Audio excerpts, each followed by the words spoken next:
Kennt ihr auch solche Spielewerbung, wo man denkt, oh, das könnte eigentlich ganz interessant sein mit solchen Spielen wie hier, wo man entweder auf Sachen schießt, die einem entgegenkommen oder entlangläuft und man kann durch Tore laufen und man kriegt mehr Einheiten und die Einheiten verbessern sich auch noch danach und dann lädt man sich das Spiel runter und stellt fest, oh, ja, das, was ich in der Werbung gesehen habe, das ist ein Gameplay von vielleicht 10 bis 20 Sekunden und danach wird es ein komplett anderes Spiel.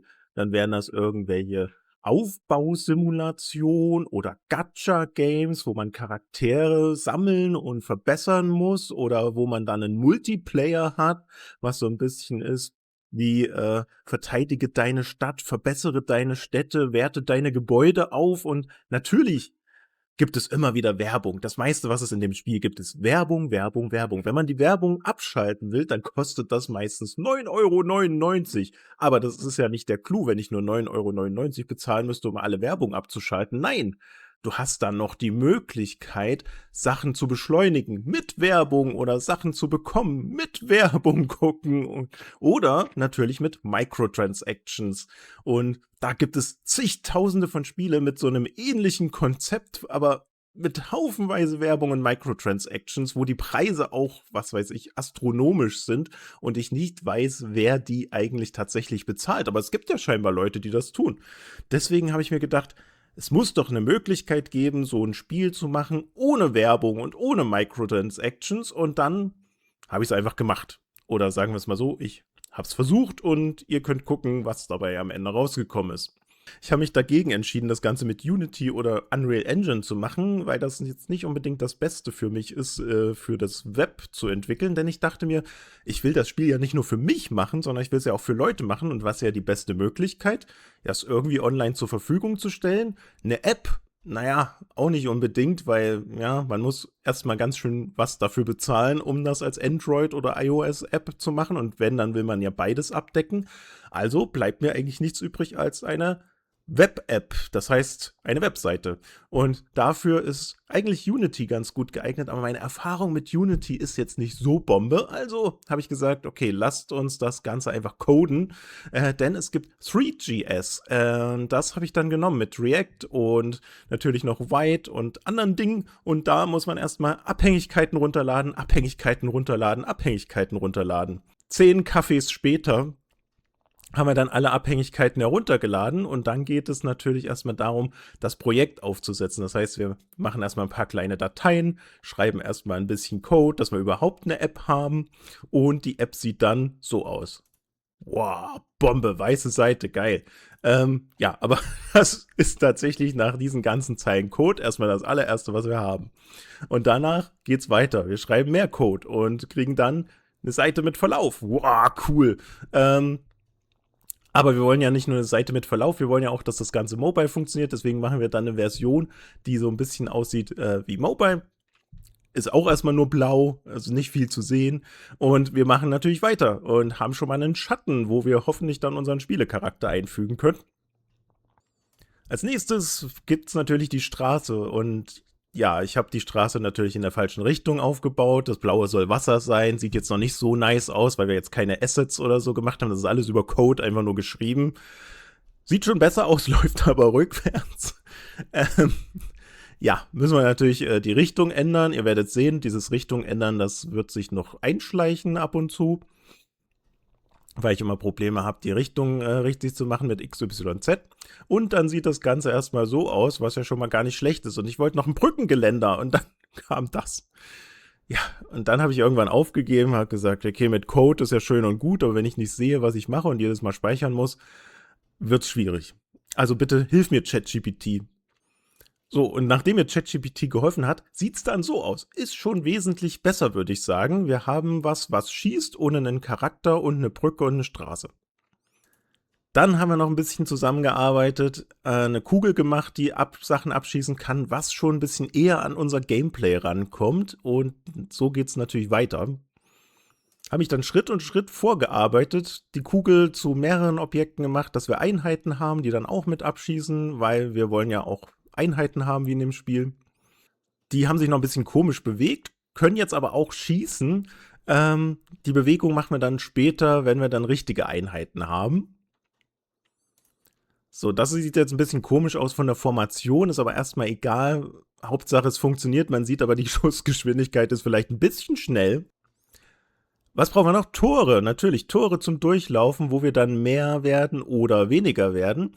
Denn ich dachte mir, ja, wenn ich schon drauf schießen kann und dann immer mehr werden, dann ist das natürlich nicht so herausfordernd. Deswegen sollte es auch Tore geben, wo man durchläuft und es werden weniger Einheiten wieder. Und deswegen gibt es diese roten und blauen Unterscheidungen. Und wenn ich die roten treffe, dann werden sie blau. Aber ich kann natürlich auch einstellen, dass ich zum Beispiel 5-mal treffen muss, bevor es blau wird und dann sozusagen hochzählt und mehr Einheiten gibt.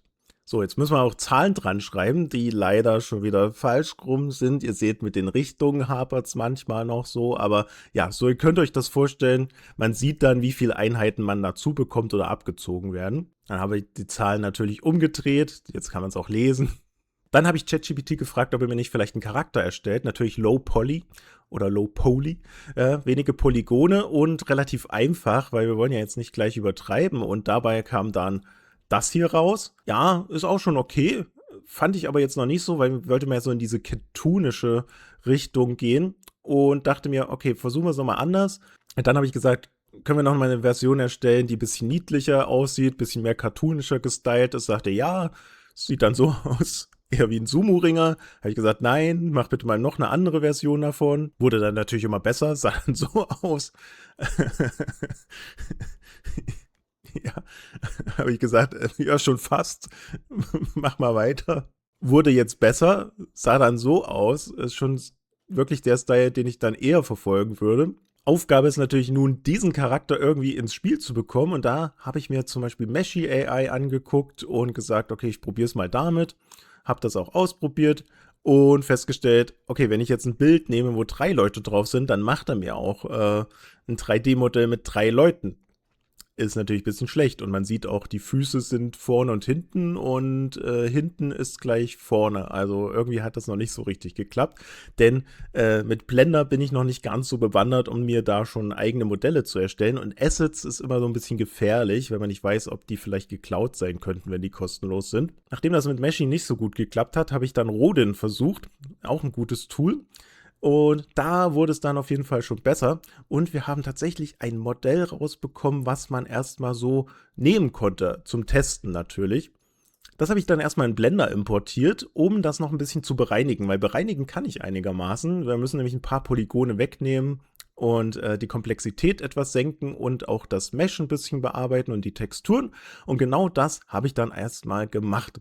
Habe dann angefangen, die Textur ein bisschen zu bearbeiten, wie man sieht. Ich wollte das ein bisschen glatter haben, weil im Gesicht war es dann doch an manchen Stellen ein bisschen komisch und es hatte so einen Streifen in der Mitte, den ich wegkriegen wollte. Da habe ich ewig dafür gebraucht, um rauszufinden, wie dieser Streifen weggeht.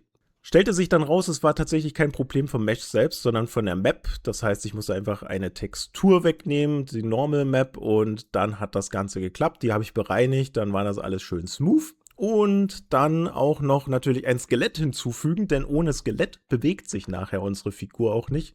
Und wir wollen ja, dass sie sich bewegt und auch schießt.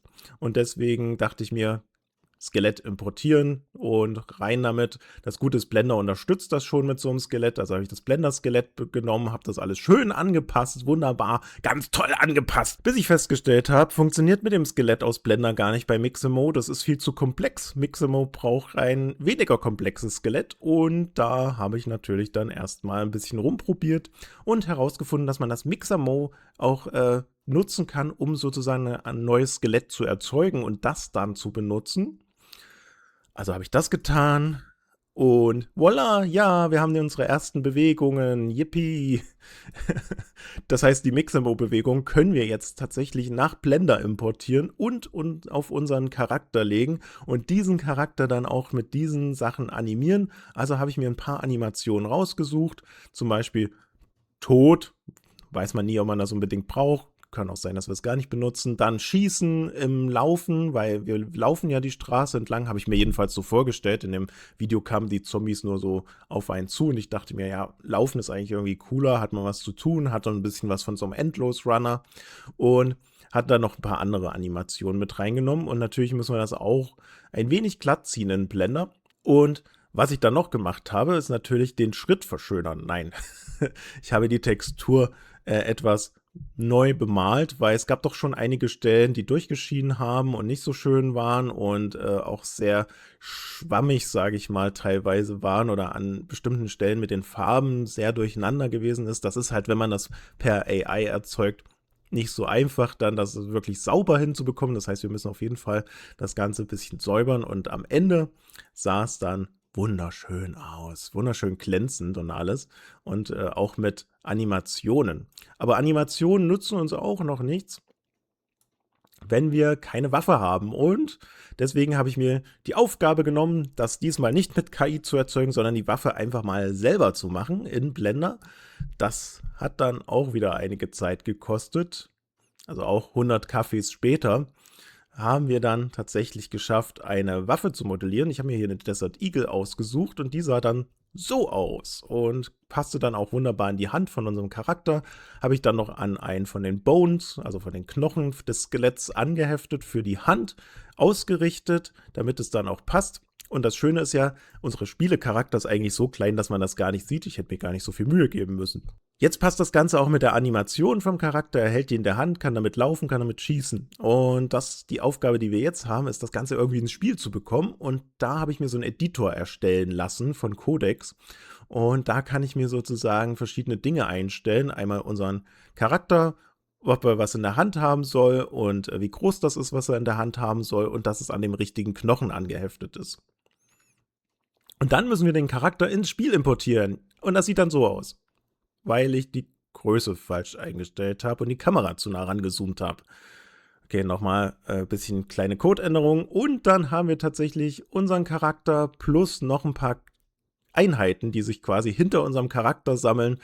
Und da habe ich mir dann gedacht, ey, das ist eigentlich ganz cool. Wir machen unseren Charakter als Held größer und alles, was er dann einsammelt, das sind dann Einheiten und da kann er sich dann, was weiß ich, 100 Einheiten oder sowas sammeln und vielleicht kann man die dann später auch noch verbessern oder so. Aber erstmal, der Teil vom Spiel, der steht. Jetzt brauchen wir natürlich noch was, worauf wir dann aufschießen können oder Gegner. Und da dachte ich mir, was ist nicht besser geeignet als Zombies? Ja, Zombies. Also, Zombie, auch wieder Animation runterladen. Wir nehmen unser eigenes Charakterdesign, was wir haben, müssen aber natürlich unseren Zombie auch ein bisschen bemalen, weil der soll ja auch nicht orange aussehen wie unser Spielecharakter, sondern mehr Zombie-mäßig. Animation von Mixamo importieren, ihr kennt das Spiel und da haben wir dann unsere Zombies im Spiel, die leider von der Größe etwas groß geraten sind. Was mache ich hier eigentlich? Habe ich dann angepasst, dass die Größe auch auf die von unserem Spielecharakter passt. Und dann haben wir auch Zombies, die uns entgegenkommen und auf die wir schießen können. Yay, Zombies! So, ist natürlich noch ein bisschen langweilig jetzt, ne? Wir haben Tore, wir haben Zombies, aber irgendwie ist noch nicht so das Nonplusultra vom Spiel, was wir uns vorgestellt haben. Also brauchen wir noch mehr Dinge, auf die wir schießen und die wir tun können. Haben wir noch ein kleines Debug-Menü gemacht und ein paar Mauern hinzugefügt. Das heißt, man muss erstmal die Mauer wegschießen, bevor man durch so ein Tor laufen kann. Und die Tore sind auch erstmal noch auf Minus gestellt. Das heißt, ich muss erstmal die Tore hoch genug bekommen und habe in dem Debug-Menü die Möglichkeit, auch meine Schussgeschwindigkeit und so weiter alles erstmal einzustellen, um zu gucken, ob das passt. Dann als nächstes habe ich ein paar Münzen hinzugefügt, weil jedes Spiel braucht Münzen und Währung. Die spielen dann auch beim Highscore noch eine Rolle und kann man vielleicht später nochmal benutzen. Die Münzen sind leider beim Draufschießen ein wenig klein geworden. Auch das habe ich dann noch angepasst. Dann dachte ich mir, wir brauchen noch irgendwas, warum wir überhaupt dort langlaufen. Und da habe ich hier so Bilder von Städten erstellt. Und ihr werdet gleich sehen, warum. Die habe ich unten eingefügt, als so eine Art Lebensbalken, denn wir wollen verhindern, dass die Zombies in die Stadt laufen. Das heißt, ich darf keine Zombies durchlaufen lassen, sonst nimmt das Leben der Stadt ab. Der ist jetzt noch nicht wunderschön, der Balken, habe ich dann auch angepasst. Ist dann etwas schöner geworden. Werdet sehen, der wird dann noch ein bisschen weiter optimiert später. Aber jetzt erstmal weiter mit den nächsten Sachen. Wir brauchen ein Spielmenü und da hatte ich mir so eine Vorlage von ChatGPT mal erstellen lassen, wie das Ganze aussehen könnte. Und die habe ich dann in Figma nachgebaut. Und das Spiel heißt jetzt Undies vs. Undead, weil unser Spielecharakter hat nur eine Unterhose an. Also habe ich erstmal das Spielmenü erstellt, damit ich es dann auch im Code nachbauen kann, weil ohne Figma und nur mit Augenmaß und diesen etwas schrägeren Buttons und den Schriften und so weiter wird es schwierig, das nachzubauen. Dann habe ich noch ein paar Sachen eingefügt, die ins Gameplay einzahlen, wo wir noch ein bisschen den Schwierigkeitsgrad erhöhen, weil momentan ist es nicht sehr schwierig. Ich habe in Blender noch so ein Sägeblatt erstellt, was ich dann ins Spiel mit reingenommen habe, was dann auch erstmal so gar nicht schlecht aussah, sich aber schon wieder von der Richtung her falsch rotiert hat. Ihr merkt das Richtungsproblem wieder. Dann habe ich noch Doppeltore, ja, mit Plus und einer Seite Minus, weil es kann ja sein, dass man ausweicht, oh, das, ja, nicht beachten, das Sägeblatt. Habe ich natürlich auch behoben, dass das Sägeblatt jetzt besser läuft. Und ihr seht, es läuft jetzt tatsächlich die Straße lang. Ist noch ein bisschen langsam, aber auch das kann man anpassen. Und noch ein paar mehr Zombie-Horden oder beziehungsweise größere Zombie-Horden. Dann haben wir noch einen Highscore. Ja, irgendwas müssen wir ja dem Spieler auch zu tun geben, nämlich nach dem Highscore jagen. Denn im Endeffekt ist es jetzt erstmal aktuell nur ein Endlos-Runner, an dem man quasi guckt, wie weit man kommen kann. Und es wird auch immer Zombie-Stufen geben und die werden immer schwieriger werden. Es werden auch immer mehr Zombies, also so ein bisschen wie in dem Spiel, was man gesehen hat, dass man dann irgendwann eine große Zombie-Horde hat und hoffentlich auch genug Einheiten, um die zu bekämpfen.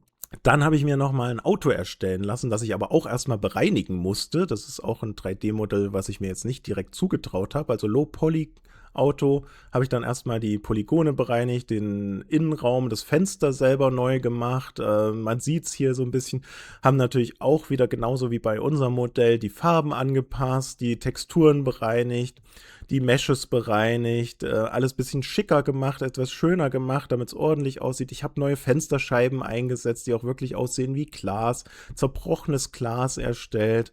All das gemacht an dem Auto und am Ende ins Spiel importiert als eine Art Hindernis, aber auch positives Objekt, denn wenn ich drauf schieße, explodiert das und wenn Zombies in der Nähe sind, dann soll die Explosion natürlich auch die Zombies töten. Das Problem ist nur, wenn man selber dagegen läuft und hat Einheiten, werden die Einheiten von einem selber getötet. Das heißt, es ist auch ein Hindernis von uns, was uns auch so ein bisschen blockieren kann. Und ich habe noch ein paar bewegende Tore gemacht. Die haben übrigens keinen Minusbereich, können aber auch Mauern davor haben. Die kann man am Anfang relativ gut einsammeln. Das ist sowas, was man eigentlich gerne haben will, um zum Beispiel Einheiten zu bekommen oder schneller schießen zu können. Und je schneller man schießen kann, desto besser kann man natürlich die Tore hochzählen lassen, die im Minusbereich anfangen und somit natürlich auch schneller wieder Einheiten und alles bekommen und damit auch weiterkommen. Denn hier zählt es sozusagen, wie weit man überhaupt kommt. Dann dachte ich mir, ist ja alles noch ein bisschen nackig hier im Hintergrund und auf unserem Startmenü haben wir ja eigentlich noch so eine Landschaft. Also bin ich wieder zurück in Blender, habe mir ein Tutorial angeguckt, wie man Landschaften erstellen kann, die Low Poly sind und habe dann auch hier, wie man schön sehen kann, ein bisschen Farben verteilt. Ist vielleicht nicht unbedingt die wunderschönste Landschaft geworden, aber für unsere Zwecke reicht's. Konnte die dann auch ins Spiel importieren. Das Ausrichten hat etwas länger gedauert.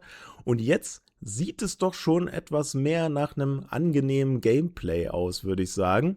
Wir haben auch mehr Zombie-Horden und die Zombie-Horden bemessen sich jetzt auch daran, wie viele Einheiten wir haben und werden deswegen auch entsprechend größer und die Bosse kriegen auch mehr Leben, je nach Stufe.